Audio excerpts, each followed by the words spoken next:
Hello guys, ನಮಸ್ಕಾರ. ಇವತ್ತು ನಮ್ಮ ಕಾಲೇಜಲ್ಲಿ ಗ್ರಾಜುಯೇಷನ್ ಡೇ ಇತ್ತು. ಗ್ರಾಜುಯೇಷನ್ ಡೇನ ಯಾವ ಥರ ಮಾಡಿದ್ವಿ, ಯಾವ ಥರ ಆಚರಿಸ್ತೀವಿ ಅಂತ ಫುಲ್ ವಿಡಿಯೋ ನೋಡಿ ಸಪೋರ್ಟ್ ಮಾಡಿ.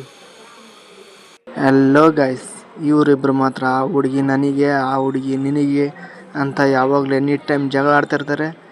ಬಟ್ ಯಾರೂ ಇವ್ರನ್ನ ಲವ್ ಮಾಡಲ್ಲ.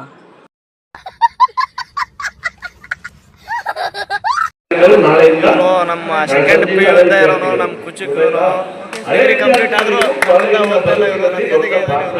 ಇನ್ನು ಪಿ ಯು ಸಿಯಲ್ಲಿ ಮಾತಾಡ ಮಚ್ಚ, ಏನಾದ್ರು ಹೇಳು ಮಚ್ಚ. ಏನಾದ್ರು ಹೇಳ್ತೇವೆ ಏನಿಲ್ಲ, ಇವನು IAS ಅಂತಾನೆ, ಇವನು KS ಅಂತಾನೆ.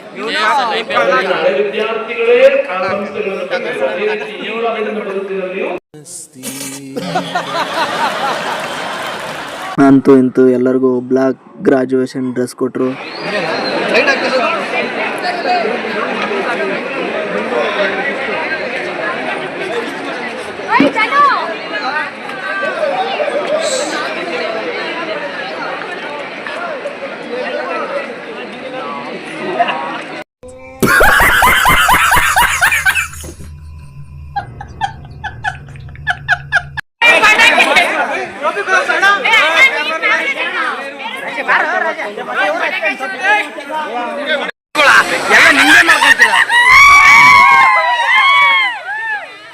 ಈ ಡ್ರೆಸ್ಸಲ್ಲಿ ಎಲ್ಲರೂ ಹೇಗೆ ಕಾಣ್ತಿದ್ದಾರೆ ಅಂದ್ಬಿಟ್ಟು ಕಮೆಂಟ್ ಮಾಡಿ. ಒಬ್ಬೊಬ್ರಿಗೂ ಅಂಕಲ್ ಥರ ಆಗಿಬಿಟ್ಟಿದ್ದಾರೆ ಈ ಡ್ರೆಸ್ ಹಾಕೊಂಡ್ಬಿಟ್ಟು. ಎಲ್ಲರಿಗೂ ಫುಲ್ ದೊಡ್ಡ ಸೈಜು. ಇದೆಲ್ಲ ಆದಮೇಲೆ ನಾವೆಲ್ಲ ಕಾಲೇಜ್ ಫ್ರೆಂಡ್ಸ್ ಸೇರಿ ಒಂದು ಗ್ರೂಪ್ ಫೋಟೋ ತೊಗೊಂಡ್ವಿ.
ಫೈನಲಿ ಕಾಲೇಜೆಲ್ಲ ಸ್ಟೂಡೆಂಟ್ ಸೇರಿ ಗ್ರೂಪ್ ಫೋಟೋ ತಗೊಂಡಾಗ ನನಗೇನಪ್ಪ ಅನಿಸಿದ್ದಂದರೆ ಇವರೆಲ್ಲರ ಮುಖದಲ್ಲೂ ಏನೋ ಒಂದು ಸಾಧಿಸಿರೋ ಮುಖದಲ್ಲಿ ಕಳೆ ಕಾಣಿಸ್ತು.